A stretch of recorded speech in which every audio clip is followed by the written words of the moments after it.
Hay hay algo maravilloso que ha pasado con la escritura, y es que cada vez podemos verla, podemos palpar su densidad de una manera más maravillosa.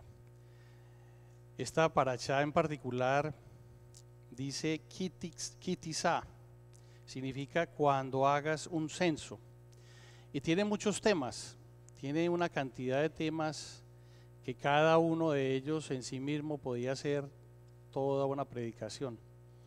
Habla de precisamente el primer tema, el rescate por la vida, y allí entonces habla a los que leyeron la parashá el aporte de medio shekel para rescatar la vida cuando se hiciera un censo, el lavatorio, entonces cómo se debía construir y cómo se debía usar, el aceite de consagrar, entonces su fórmula, y aún con advertencia para no usarlo, como decía Hermancito ahorita, de manera liberal.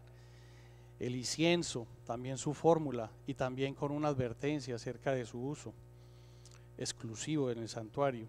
Los artesanos para el santuario y la sabiduría que el Señor puso para fabricar cada uno de estos objetos. Algo maravilloso, y es otro énfasis sobre el Shabbat. Es maravilloso cómo este tema es un tema tan dominante en la escritura. Nosotros vemos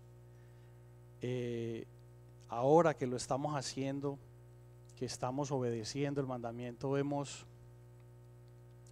qué tan importante era este mandamiento para el Señor.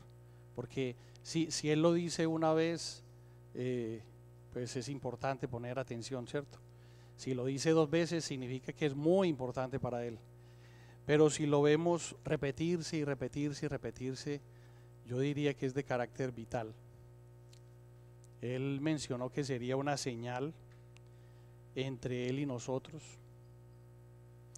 y hemos visto cómo actúa también como una forma de puerta de revelación, porque no es sino entrar por ella, o sea, empezar a ser obedientes con este mandamiento para que la revelación llegue de una manera más viva, para que bendiciones lleguen a nuestras vidas de una manera que antes ni siquiera eran concebibles para nosotros. El becerro de oro, y sobre esto pues voy a hacer un énfasis particular. Bueno, la tienda del encuentro con Hashem, el Señor muestra su gloria a Moshe. También voy a hacer un énfasis importante con estos dos temas, el becerro, dos opuestos bien grandes, el becerro de oro y una caída terrible en el pueblo, pero el Señor muestra su gloria a Moshe, y esto es un ascenso descomunal en la vida de Moshe. Las nuevas tablas de la ley, recuerdan que en el episodio él rompe las primeras tablas, la alianza renovada entonces, las fiestas anuales, y Moshe escribe la ley. Yo creo que es muy importante, hay elementos muy básicos que tenemos que tener muy claros, y es que aunque toda la escritura, el antiguo pacto o el pacto de los antiguos y el pacto renovado, toda la escritura ha sido inspirada por Dios, la Torá en particular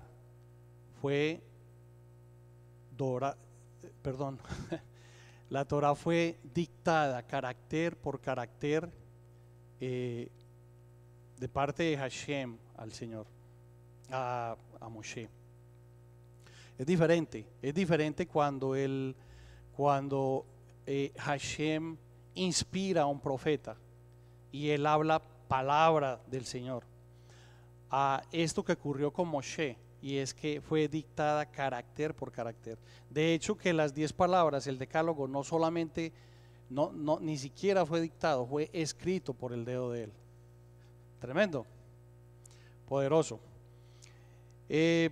Ahí está también la Haftara, y hay un par de temas importantes. Elías vuelve a presentarse ante el rey Ahab, y también Elías y los profetas de Baal.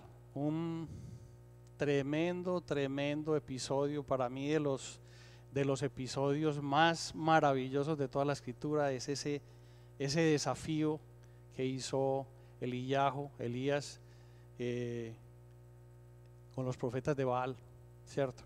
Un momento muy crítico en el que el pueblo se iba entre dos pensamientos y el Señor definió, porque Elías ejecutó, pero fue idea del Señor.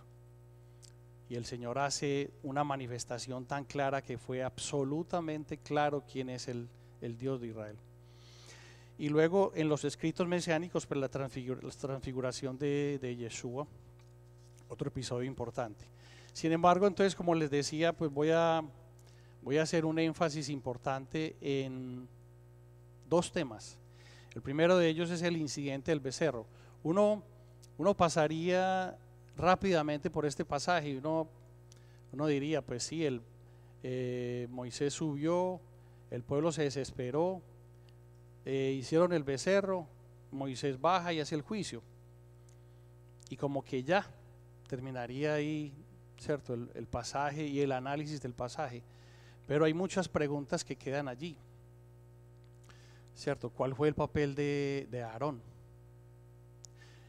¿Por qué el juicio cae sobre 3,000? ¿Qué hicieron esos 3,000 que no hicieron los otros? Y en esa plaga, ¿por qué la plaga que aparece al final? ¿De qué manera? ¿Para qué? ¿Y a quiénes tocó? Entonces aparecen como unos detallitos que quedan como en punta y no debemos mirarlo de una manera superficial el pasaje.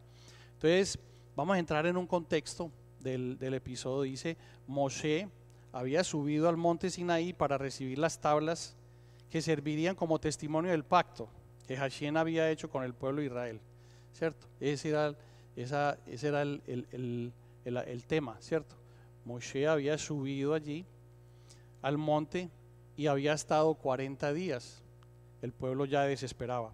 El pueblo había escuchado la lectura del pacto de bodas y habían dicho: haremos y escucharemos. Solamente esta expresión, ya hay todo un desarrollo de por qué haremos y escucharemos y no escucharemos y haremos. Pero esa fue la actitud del pueblo. Fue una actitud de que todo lo que tú digas, eso haremos. Y entonces, ¿qué pasaba? ¿Qué pasó? Para sellar el pacto, Moshe había rociado con sangre el pueblo. O sea, se había efectuado un pacto allí y había sido sellado con sangre. El asunto era serio, iba en firme. Moshe subió 40 días al monte para recibir las tablas y el pueblo estaba esperando el regreso de su líder. Obviamente, Moshe se había vuelto muy importante para el pueblo.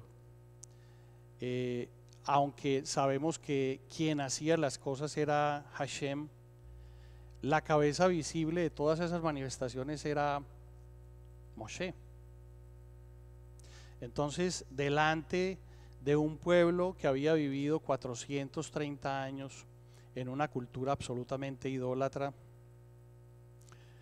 pues había rastros de esa idolatría.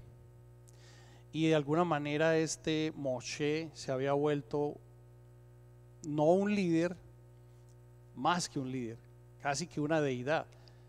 La acción, le habían atribuido poderes sobrenaturales a él, no a Hashem. Había desarrollado una dependencia absoluta de este líder, el pueblo. Lo habían puesto como mediador en la relación con Hashem.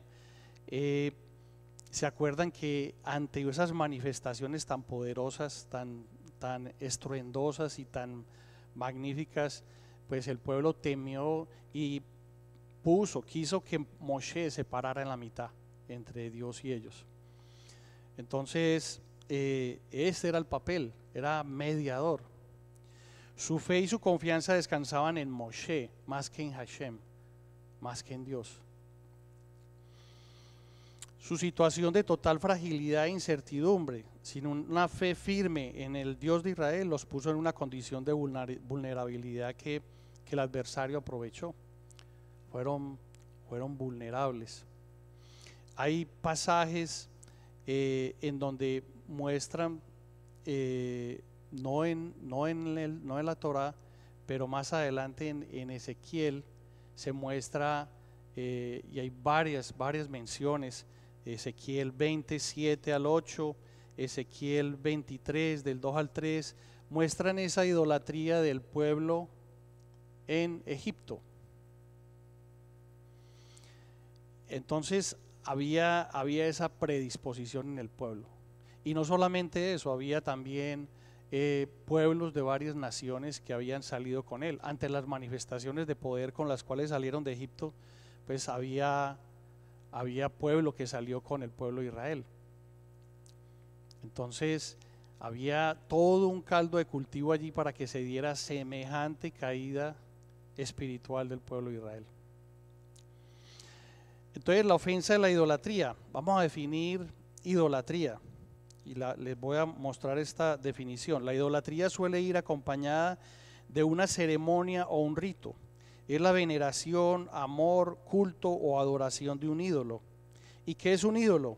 Una imagen, una representación de algo, un símbolo que es objeto de devoción. Normalmente la idolatría está relacionada con un poder superior, real o supuesto, en el que se atribuye una existencia animada del ser humano, de un animal o incluso de una organización. Pero la idolatría también puede estar relacionada con cosas inanimadas, una fuerza o objeto inanimado de la naturaleza. Entonces, vamos a ver más adelante incluso que en las culturas de esa época habían ingredientes adicionales bien bajos que se unían a solamente el hecho de exaltar o adorar una imagen. Y terrible, fue bien pesada esta falta delante del Señor. Ya en el Decálogo, Hashem había prohibido en el primer mandamiento, no tengan otros dioses, Éxodo 23, y no hagan una imagen para adorarla. Segundo mandamiento, no hacer imágenes, no inclinarnos a ellas ni honrarlas, ¿cierto? Ya había el Señor advertido sobre esto, porque entonces se presenta el episodio del becerro a tan corto tiempo. ¿Qué fue lo que pasó allí? Resulta que si uno mira con un poquito más de detalle la historia, en realidad lo que el pueblo quiso no fue reemplazar a Hashem. Lo que ellos quisieron fue reemplazar a Moshe, a su líder, y un líder que lo habían de alguna manera endiosado. Ellos querían un reemplazo de ese visible, de esa persona que los había conducido, que los había liderado, que los había conducido y que finalmente ellos sabían que el destino final era una tierra, que era la tierra prometida donde fluye leche y miel. Ese era lo que ellos verdaderamente estaban queriendo. Dice, cansados de esperar tanto tiempo en el Sinaí y deseosos de continuar su viaje a la tierra prometida, los israelitas exigieron ser encabezados por un Dios visible que les inspirara confianza y valor. Aunque había mezcla de culturas, conocimientos y creencias, lo que les mencionaba ahorita, en estos pasajes de Ezequiel se ve claramente que el pueblo se contaminó de los ídolos de Egipto, a pesar de que los patriarcas enseñaron al pueblo y transmitieron verbalmente principios. Ya cuando fue entregada la ley, pues lo que se esperaba es que lo que ellos tenían en su mente y la manera como aplicaban esos principios en los cuales fueron enseñados, pues eso fuera subordinado a la ley que les fue entregada, pero no hicieron eso. Moshe destruyó el becerro de oro ¿Cómo se lo permitieron si realmente lo consideraban un Dios? O sea, esta es una de las preguntas. Si realmente ellos hubieran hecho el becerro pensando en reemplazar a Hashem, la destrucción de ese ídolo, de ese becerro, hubiera sido más compleja. Pero apareciendo el líder, dejaba de tener sentido el ídolo, ¿cierto? Él lo quemó en el fuego y lo aplastó hasta convertirlo en polvo. Luego lo mezcló con agua e hizo que la gente bebiera. Esto probaría, muy importante, porque en ese acto de idolatría hubo dos formas de idolatría. Hubo una forma de idolatría explícita. Había personas que lideraron esa rebelión, presionaron, y hay midrash, hay historias paralelas que cuentan que ese episodio incluso hubo un asesinato. Ahur, ¿se acuerdan que cuando Moshe sube al monte, él le encarga a Aarón y a Hur? Y se dice que en ese episodio del becerro hubo sangre también. Tremendo.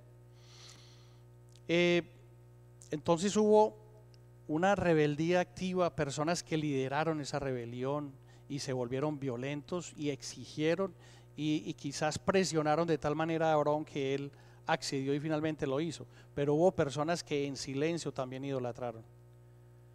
Y mientras hubo un juicio, que lo sabemos por parte de los levitas, en el momento en que Moshe baja y dice: quienes están del lado de Hashem estén conmigo, y luego los instruye para que a espada mate cada uno a su hermano o a su amigo. ¿Se acuerdan del pasaje?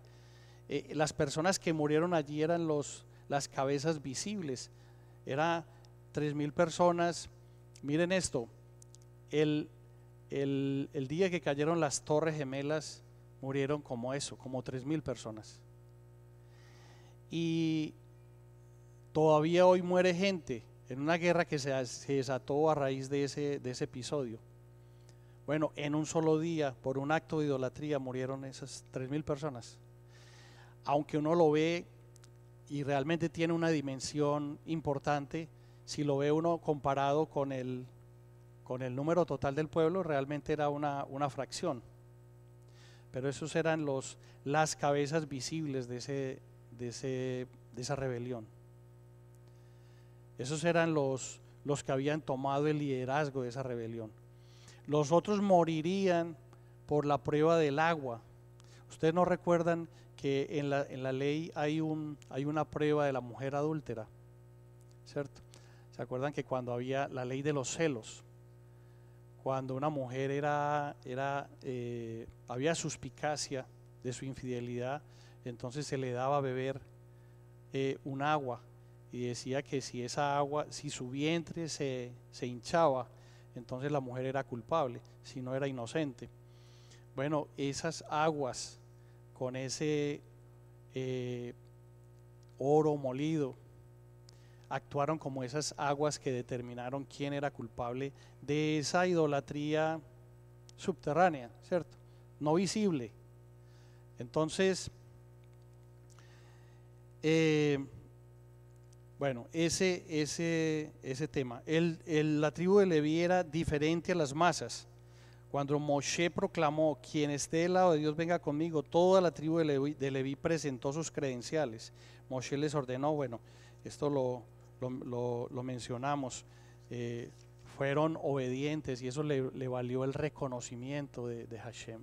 Fue importante. Alguien contaba una historia acerca de dos judíos hablándose, uno queriendo ser levita sin serlo, y decía que cuál era la diferencia, y decía: la diferencia es que cuando mi tribu fue llamada a estar del lado de Hashem, nosotros nos movimos. Y la historia termina con una exhortación: cuando Dios demande que te pongas del lado de Él, muévete, hazlo con diligencia, porque es una prueba que no podemos perder. El juicio al papel desempeñado por Aarón es muy polémico y muy contradictorio. Uno diría, uno ligeramente uno dice, qué blandengue, o cómo así, si él participó, entonces ¿por qué, cómo que él no es juzgado? Porque lo que sabemos es que pasados los días y las semanas, él siguió fungiendo como sumo sacerdote. Y entonces, ¿qué pasó allí? ¿O fue que Moshe hizo una intercesión espectacular por su hermano? ¿O fue que realmente él de alguna manera fue un poco víctima en todo? Obviamente no para librarlo de toda culpa, pero de alguna manera fue un poco víctima y trató de contener una turba que para él, pues un motín que para él fue difícil de controlar. Hay como esa dualidad y la respuesta final pues la sabremos cuando estemos delante del Señor. Solamente mirando en retrospectiva y viendo lo que pasó con él, uno podría deducir que de alguna manera su falta fue pasada por el Señor, porque de nuevo siguió fungiendo siguió operando como el sumo sacerdote. Él hizo cosas como, por ejemplo, demen sus arcillos, demen sus prendas de oro. Y comentarios acerca de este pasaje en particular hablan de que él quiso contener, ¿cierto? Como decir, a ver qué tan importante es para ustedes que yo construya ese becerro. ¿Estarían dispuestos a renunciar a sus prendas? ¿Estarían dispuestos a ceder sus prendas de oro?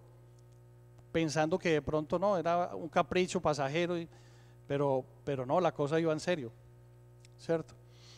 También quiso hacer más tiempo todavía, diciendo listo, ya se construyó el becerro, pero mañana es que vamos a celebrar, esperando que quizás Moshe llegara en ese tiempo, pero no llegó. ¿Y qué pasó después? Dice, el momento en que el error se volvió infamia, el momento crítico, más que el becerro incluso, fue cuando vino los holocaustos y ya vino todo el proceso de adoración. Y no solamente eso, hubo comida, bebida y un ingrediente adicional que pasaba en las culturas de ese tiempo, que normalmente había orgías. Tremendo, ¿cierto? O sea, era algo demasiado. Fue allí, si ustedes miran con detenimiento la escritura, fue allí donde el momento en el que verdaderamente Hashem llama la atención de Moshe y le dice, baja porque tu pueblo se ha pervertido. Porque ya estábamos en un acto, no solamente era la idolatría, la desobediencia frontal al decálogo, a las 10 palabras en los 2 puntos, sino era también holocaustos, sacrificios y además de eso lujuria en medio del pueblo. Los que pecaron abiertamente, 3,000 menos, es más o menos, dice, menos de 1/10 del 1%, fueron muertos a espada. Los que pecaron encubiertamente, sin advertencia ni testigos, estos murieron, lo que mencionaba ahorita, hubo los que murieron a espada, los que se rebelaron activamente, y los que murieron por la plaga, por la prueba del agua. Estos fueron los que idolatraban en encubierto. Permitió esto Hashem para que salieran a la superficie los idólatras activos y aún los que estaban encubierto, para ser eliminados y evitar así la contaminación del resto. Quizás es una pregunta. Hay antecedentes en la escritura. Es más, la Haftará de esta parashá menciona una de ellas. ¿Se acuerdan que el desafío de Elías, de Eliyahu, en el monte Tabor, ese desafío hizo que todos los profetas salieran, ¿cierto? Se volvieron visibles. Ellos quizás estaban mezclados, pero cuando fueron congregados todos salieron de sus madrigueras y volvieron y fueron a un solo lugar en donde fue fácil O sea, identificarlos, probarlos y luego finalmente decapitarlos, degollarlos como fue el final de la historia. Hubo otro antecedente que fue en el reino del norte. Eso está en el segundo libro de Reyes 10 del 18 al 28. Cuenta la historia del rey Jehú, y fue un rey que, aunque era un rey del reino del norte, ese rey por alguna razón congregó en un lugar a todos los profetas y adoradores de Baal. Los reunió a todos y les dijo que iba a hacer una celebración especial. Y resulta que después de que los logró reunir allí, puso hombres encerrando el lugar y dijo que cualquier persona que dejara escapar a uno de ellos lo iba a pagar con su vida, y los ejecutó. Tremendo. Entonces, algo inexplicable, pero pudo ser que el Señor quiso hacer visibles a los idólatras la contaminación que venía desde Egipto. No lo sabemos también, lo sabremos cuando estemos en su presencia. Hashem estaba en medio de una situación tan penosa y terrible, formando el corazón de Moshe.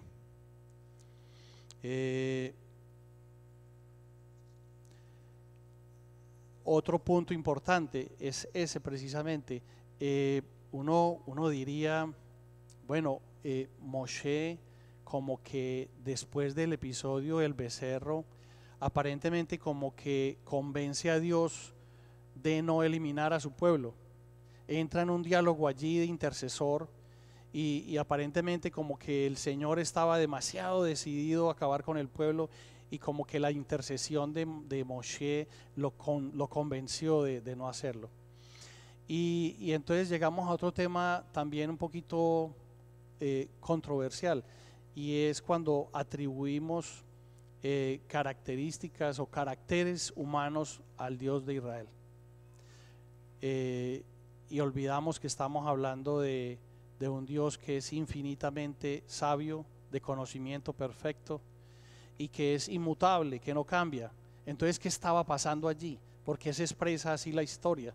Porque sí parece como que, cierto, es como un diálogo entre Dios y Moshe, y Dios estaba demasiado airado, y entonces entra o comunica su plan de destrucción del pueblo a Moshe, y Moshe presenta una serie de argumentos de por qué no debería hacerlo, y uno diría como que wow, ese Moshe como que le salió adelante al Señor, ¿cierto?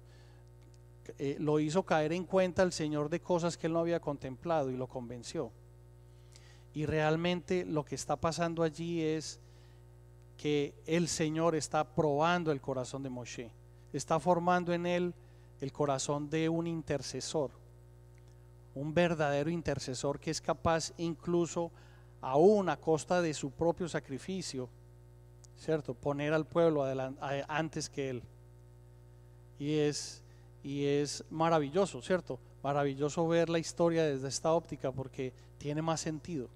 Uno le deja como un vacío la manera como así a primera vista para un lector desapercibido, ¿cierto? Ve la historia, uno dice, wow, este Moshe es de verdad que es muy inteligente, pues para haberle mostrado sus argumentos y haber convencido a Dios de no hacer lo que él quería hacer. Y la historia va por otro lado, porque realmente y esto de alguna manera va a dar pie para el segundo tema. El corazón probado de Moshe lo lleva a una dimensión en su relación con el Padre maravillosa, que le va a dar la oportunidad de demandar algo que yo creo que ni antes ni después de él se ha dado. Moshe no convenció a Hashem de nada. Hashem lo estaba dotando de un corazón digno de guiar a su pueblo. ¿Qué aprendemos? Importante, ¿qué aprendemos de esta historia, de este episodio del becerro? Dice, la idolatría es un pecado odioso a los ojos de Hashem, porque atenta directamente contra su esencia, sus atributos y el decálogo, las 10 palabras. O sea, es un desafío frontal a él y su esencia. La idolatría está íntimamente ligada a la infidelidad y a la inmoralidad sexual. La infidelidad espiritual produce infidelidad relacional y sexual. Una cosa se deriva de la otra. De hecho, que en la escritura ustedes verán mucho o veremos mucho la expresión de adulterio espiritual, promiscuidad espiritual, prostitución espiritual. Este pecado fue castigado severamente por él. Es uno de los 3 pecados de muerte: idolatría, inmoralidad sexual y asesinato.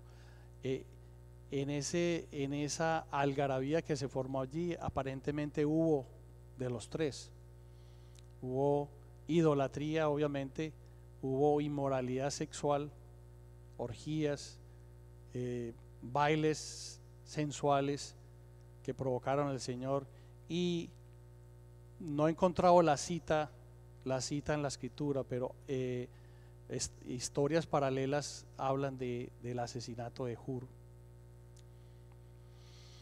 Existen formas muy explícitas y que abiertamente desafían la persona de Adonai, de Hashem, pero también existen formas que, si bien son más sutiles, igualmente son odiosos a los ojos de él. La idolatría yo diría que hay un énfasis en la escritura tan marcado sobre la idolatría. Cuando estuve en Medellín, que tuve tanto tiempo para masticar la escritura, hice un pequeño estudio, casualmente, providencial, porque realmente así de la nada, un estudio sobre la idolatría, y empecé a copiar las citas en donde se hablaba del pecado de idolatría, y es increíble el énfasis de la escritura en ese tema. Yo diría que, o sea, es de los temas más dominantes en la escritura. Y es que aparecen muchas formas de idolatría y al día de hoy persisten. Hay idolatrías muy explícitas y muy desafiantes, muy frontales a los ojos del Señor. Por ejemplo, el culto a la Santa Muerte, muy manejada en México. Es un culto totalmente desafiante, ¿cierto? Más expresivo para dónde, es un demonio al que se le rinde un culto, y si tú le rindes culto, pues hay manifestaciones sobrenaturales y efectivamente se dan. Pero hay otras formas de idolatría. Hay culturas en donde hay santos y se maneja un paralelismo entre esos nombres de santos y deidades paganas, como en el Yoruba, San Lázaro, Santa Bárbara, y toda una serie de santos que cada uno tiene su equivalente y son deidades de una cultura pagana. Pero existe otra más sutil todavía. Hay imágenes de santos que vivieron, y se le atribuyen milagros, actos sobrenaturales. Por ejemplo, José Gregorio, también muy propio de varias culturas. Por ejemplo, ciertas vírgenes, la Virgen de no sé qué, y se le atribuyen actos sobrenaturales y generan todo un culto idolátrico. Hay otras, dice, objetos o imágenes que se guardan secretamente y a los que se le atribuyen buena fortuna. Dice, algunos familiares en culturas paganas, como hay algunas que la estampita de yo no sé qué, que la cadenita de yo no sé cuántas, que la crucecita y otras, elefantes, cuadros del Sagrado Corazón, figuras del Divino Niño, y son una serie de objetos a los que se le atribuye manifestaciones, poderes, buena fortuna en general. Pero hay otra más sutil todavía. Objetos animados o inanimados que son honrados y se levantan por encima de la adoración a Hashem. Por ejemplo, el esposo, la esposa, un hijo, el éxito del trabajo, la salud, el cuerpo,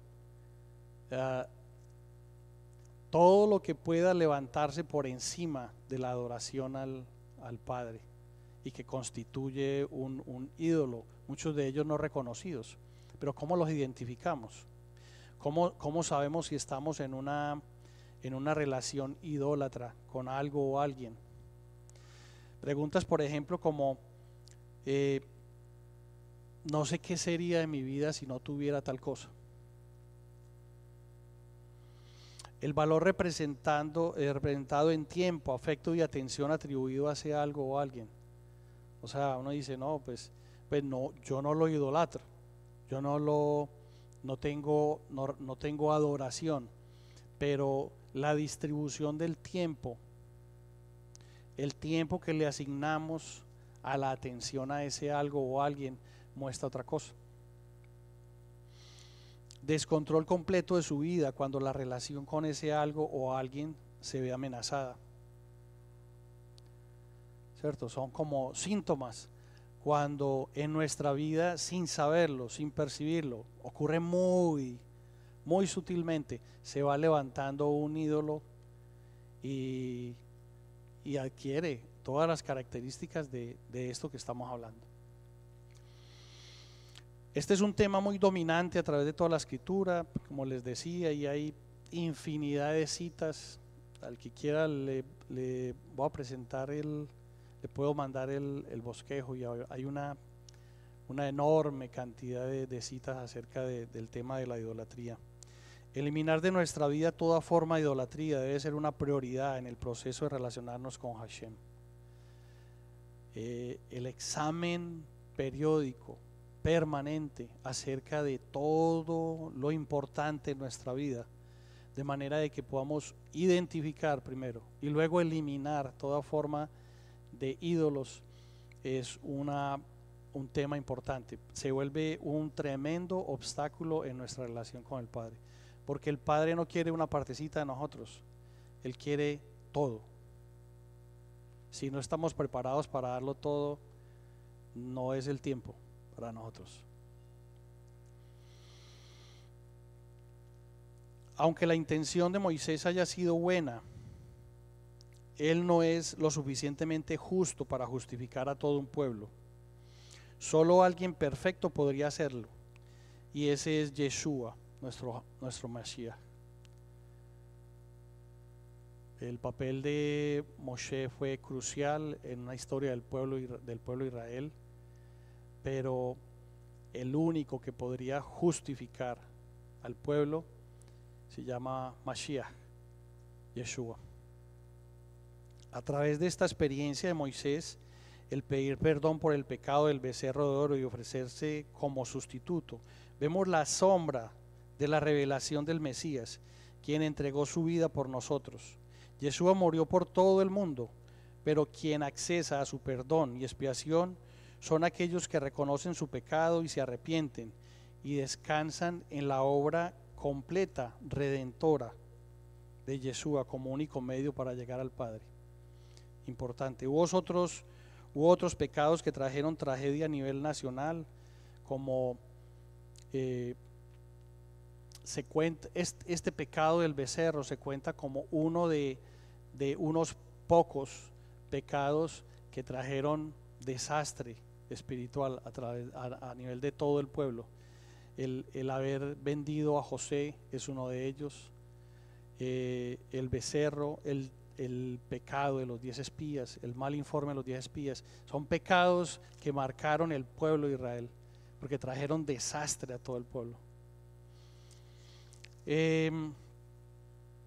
Algunos en este tiempo están en franca apostasía, muy importante, pues la segunda venida de Yeshua no se ha dado. Algunos otros siguen esperando un rapto al cielo mientras Dios juzga las naciones y trata con Israel aquí en la tierra.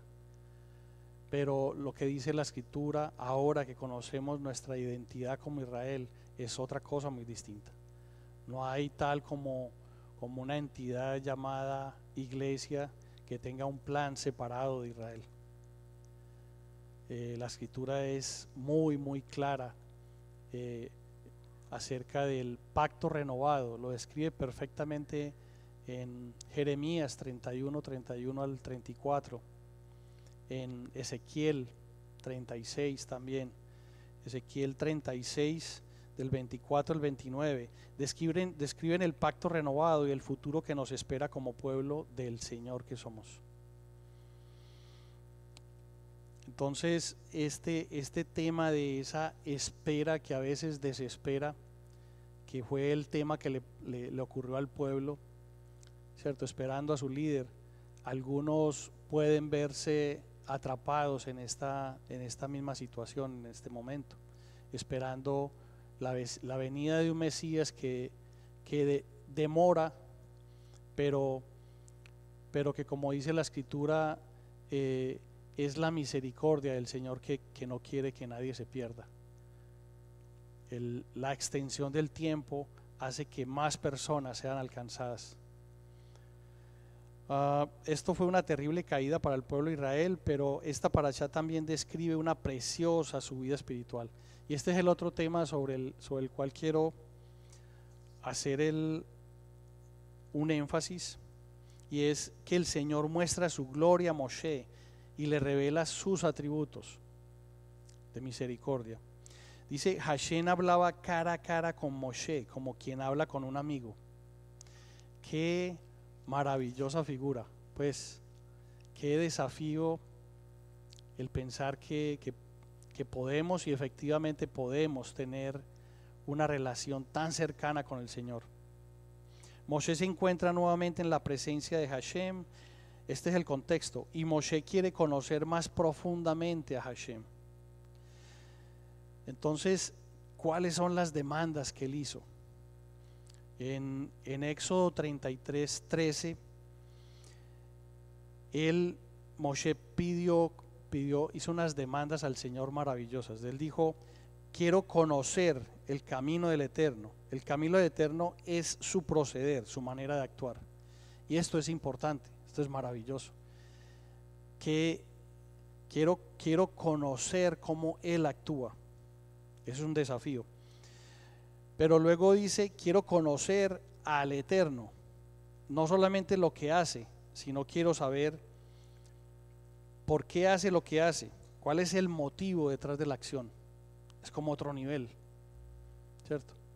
No es solamente conocer los hechos del Señor, sino es conocer los motivos detrás de los hechos. Pero después hace una demanda que sorprende mucho. Dice, ver la gloria del Eterno. Ver la gloria del Eterno. Y tiene una manifestación tan sublime. Está en Éxodo 33:18. Entonces Moisés dijo, te ruego que me muestres tu gloria. ¿Qué estaba pasando por la mente de Moisés cuando hace una demanda de esa naturaleza? Personas como David sintieron algo similar. En el Salmo 25, 4 y 5, David expresa, muéstrame, oh Yahweh, tus caminos, enséñame tus sendas, encamíname en tu verdad y enséñame por qué tú eres el Dios de mi salvación. A mí me parece un desafío tan tremendo, tan maravilloso, entrar en una dimensión de nuestra relación con el Señor de esta naturaleza. Este es el deseo más alto y sublime del ser humano, y Hashem está interesado en dejarse conocer, porque conocerlo a Él es caer en adoración delante suyo, es rendirse en amor y en obediencia sincera a Él. Conocerlo a Él es caer de rodillas en adoración.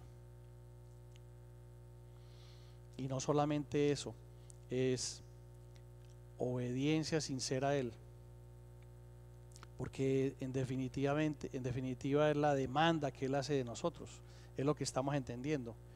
¿cierto? En todas las parashá aparece otro tema muy dominante que es obediencia a Él. La obediencia a los mandamientos. No porque, no para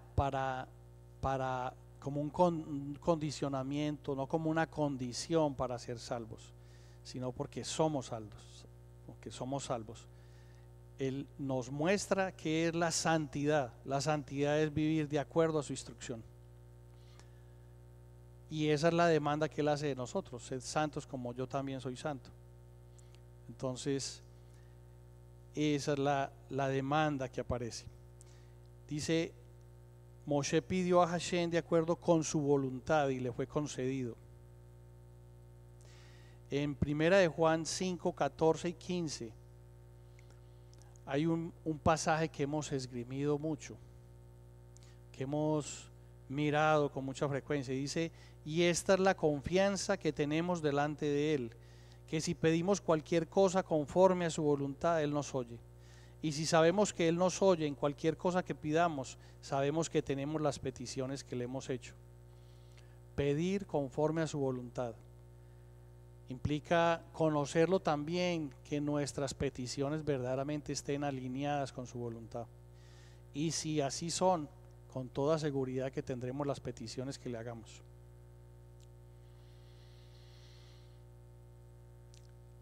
Dice, sin ti no iré. Sin duda esta es la frase que Dios quería oír. Fue la respuesta de alguien que ama a Dios con todo su corazón. Y otro tema precioso, dice, la peña simboliza al Mesías. Para poder estar delante del Eterno, tienes que estar puesto sobre el Mesías. Él es el fundamento sobre el cual podemos estar cerca del Padre. Maravilloso. ¿Qué aprendemos de este otro énfasis que he traído para ustedes el día de hoy? Dice, la intercesión honesta, en total humillación y renuncia a todo bien individual, le valió a Moshe el reconocimiento de Hashem. Como les decía, esa forma de intercesión que usó Moshe fue reconocida por el Padre, y le permitió llevarlo a un escenario en donde él puede demandar algo tan maravilloso como déjame ver tu gloria, déjame ver tu gloria. Y el Señor concedió, le mostró su misericordia. De hecho, que ese pasaje de, lo voy a leer, ese pasaje de Éxodo 34, 6, dice, el Señor, Dios tierno y compasivo, paciente y grande en amor y verdad, por 1000 generaciones se mantiene fiel en su amor y perdona la maldad, la rebeldía y el pecado, pero no deja sin castigo al culpable, sino que castiga la maldad de los padres en los hijos y en los nietos y en los bisnietos y en los tataranietos. Ese pasaje es un pasaje muy clave en la Escritura. Difícilmente no logramos, no es tan evidente una contradicción en ese pasaje. Se las voy a mostrar. Dice, ¿cómo puede el Señor? Dice que por 1000 generaciones se mantiene fiel en su amor y perdona la maldad, la rebeldía y el pecado. Pero dice, pero no deja sin castigo al culpable. ¿Perciben la contradicción ahí o no? Es un pasaje muy, muy especial. Muy especial porque la respuesta para esa contradicción es Yeshua. ¿Cómo puede? Dice, por 1000 generaciones se mantiene fiel en su amor y perdón. ¿Cómo puede perdonar la maldad, la rebeldía y el pecado, pero no dejar sin castigo al culpable? Cualquier forma de religión que no resuelva esta pregunta está mal. Y la única manera donde tiene respuesta es en la persona de Yeshua, porque fue necesario castigar la maldad para perdonar al culpable. ¿Sí? ¿Se ve o no? Tremendo. Es la pregunta de la Escritura. Esa es la pregunta de la Escritura. Es maravillosa. No había sino una sola manera de hacerlo. Y el Señor la hizo de manera perfecta en la cruz. Poderoso. Según la parashá, hallar gracia ante los ojos del Eterno implica 5 cosas: conocer los caminos del Eterno, conocer al Eterno, caminar con el Eterno, distinguirse de todos los pueblos de la tierra y obtener el perdón del Eterno. Para Moshe lo más importante era su relación con el Señor, y así debe ser para cada uno de nosotros. Que no opere así puede ser signo de que algún ídolo se está levantando a nuestro alrededor. Cerca del Eterno hay un lugar para Moshe. En realidad hay un lugar para cada uno de los hombres cerca del Eterno. Ninguna otra persona podrá ocupar ese lugar. Cada mañana Él espera que ocupemos nosotros ese lugar que es nuestro. El día que no vamos a esa cita, ese lugar se queda vacío. Y el único que asiste es el Señor. Quizás durante mucho tiempo a esa cita cada mañana no ha estado sino asistiendo Él. El desafío es que asistamos a esa cita. Es una cita con el Eterno. Ese lugar no hay suplentes para ese lugar. Ese lugar lo ocupas tú o no lo ocupa nadie, o está vacío. ¿Lo ocupo yo o ese lugar se queda vacío? Cerremos los ojos un segundito.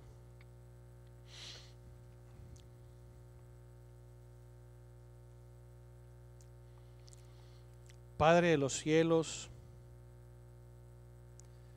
Señor, tu palabra ha sido expuesta. Nos has mostrado un pasaje tan doloroso en la historia de tu pueblo. Un pasaje que costó sangre a muchos. Muchas vidas se perdieron por un acto de desenfreno, por un acto de idolatría.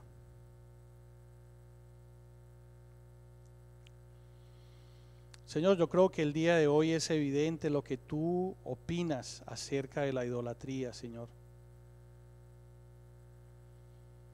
Yo te pido que a cada una de las personas que estamos aquí el día de hoy, Señor, por tu ruaj, por tu espíritu de santidad, haz pasar nuestra vida delante de ti, Señor, para ser examinada, Señor. Muestra todo aquello que se ha levantado con características de ídolo. Haz tú un diagnóstico en cada uno de nosotros, Señor.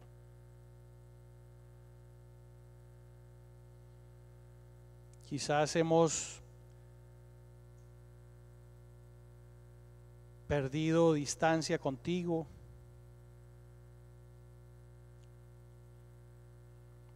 Y esto ha hecho que cosas se levanten a nuestro alrededor, que atraigan de una manera no sana nuestra atención, nuestro cuidado.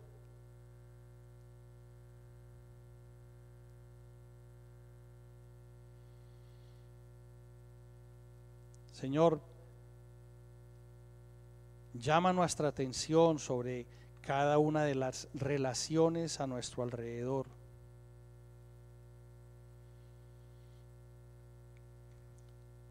Acerca de nuestro trabajo, del cuidado de nuestro cuerpo, de nuestra salud.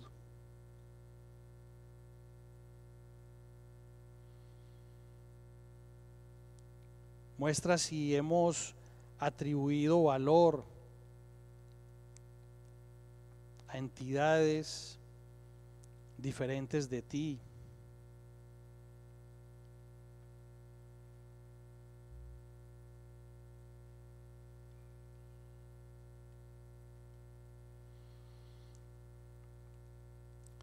Muéstranos sobre qué descansa nuestra confianza, Señor.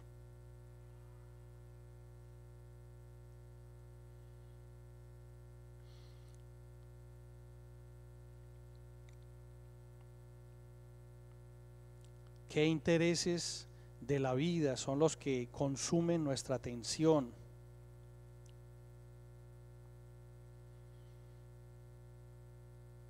¿Es el dinero? ¿Es el éxito? ¿Es el prestigio? ¿Es el poder? ¿Es el reconocimiento? Quizás a este nivel no haya objetos de adoración.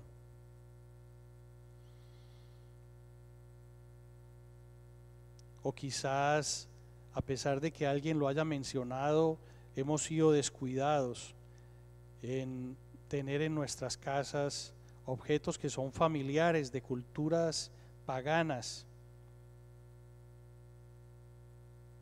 Y hemos sido ligeros para deshacernos de ellos.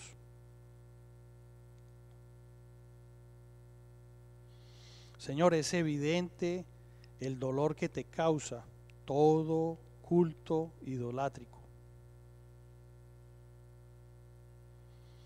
Quizás estas relaciones dañinas estén obstaculizando, Señor, el que podamos llegar a una dimensión novedosa de nuestra relación contigo, Señor.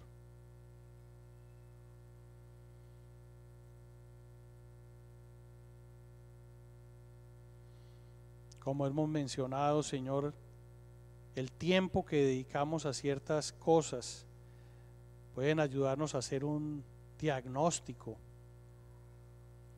acerca de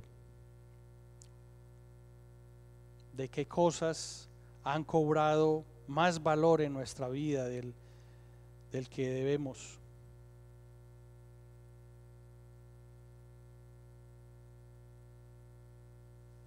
Del que debemos permitirle. Señor, revela por tu Espíritu y danos la fuerza espiritual para darle la posición correcta según sea el caso. Y aún deshacernos de objetos que pueden ser odiosos a tus ojos, Señor. Señor, yo te clamo de manera particular en esta noche para que haya libertad de toda forma de culto idolátrico, explícito y aún aquel que está encubierto, aquel que es tan sutil que podemos convivir con él sin que nos cargue.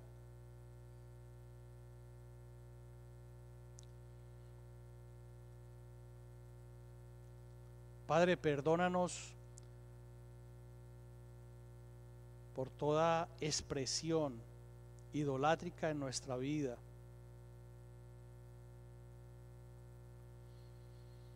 Señor, también perdónanos por no buscarte de manera diligente cada mañana, Señor. Por poner excusas como el tiempo, las ocupaciones, como tantas cosas que interfieren el buscarte de manera diligente, Señor. El llevar la leña al altar, como dice la canción. Sabiendo, Padre, que ese lugar, esa cita, ese lugar a menos de que yo lo ocupe, permanecerá vacío.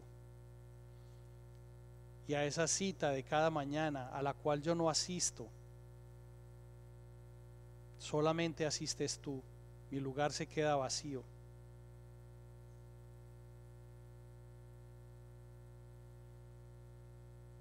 Yo te doy gracias, Padre, por haber llamado nuestra atención el día de hoy en temas vitales, cruciales de nuestra relación contigo, Señor. Gracias por las verdades expuestas de tu palabra, que reargullen nuestro corazón, que nos mueven a tener una relación novedosa delante de ti, Señor, contigo.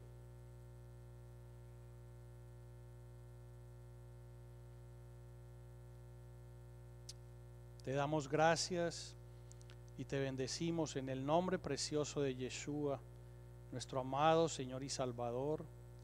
Amén y amén.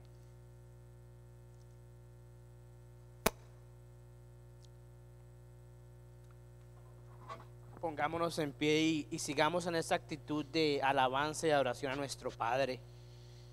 Señor de los cielos, te damos gracias por tu palabra.